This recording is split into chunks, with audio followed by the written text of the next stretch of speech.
Hi guys, இன்றைக்கி நம்ம வீடியோவில் பொட்டேட்டோ ஸ்நாக்ஸ் எப்படி பண்ணுறதுன்னு பார்க்கலாம்.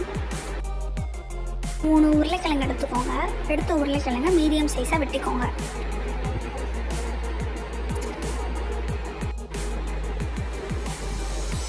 நம்ம நறுக்கி வச்சுருக்க உருளைக்கிழங்கை நல்லா தண்ணியில் போட்டு வேக வச்சுக்கணும். வேக வச்ச உருளைக்கிழங்குல தோலை உரித்து வச்சுட்டு நல்லா மசிச்சு எடுத்துக்கலாம். மசிச்ச உருளைக்கிழங்குல தேவையான கார்ன்ஃப்ளவர், தேவைப்பட்டால் சில்லி பவுடர் சேர்த்துக்கோங்க.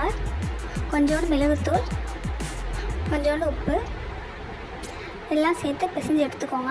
பிசைஞ்ச மாவில் இருந்து நல்லா பால்ஸாக உருட்டிக்கலாம். நல்லா சாஃப்டாக உருட்டிக்கோங்க. இப்போது நம்ம உருட்டி வச்ச பால்ஸை எல்லாம் எண்ணெயில் போட்டு நல்லா பொரிச்சு எடுத்துக்கலாம். நல்லா பொன்னிறமாக வர நல்லா பொரிச்சு எடுத்துக்கணும்.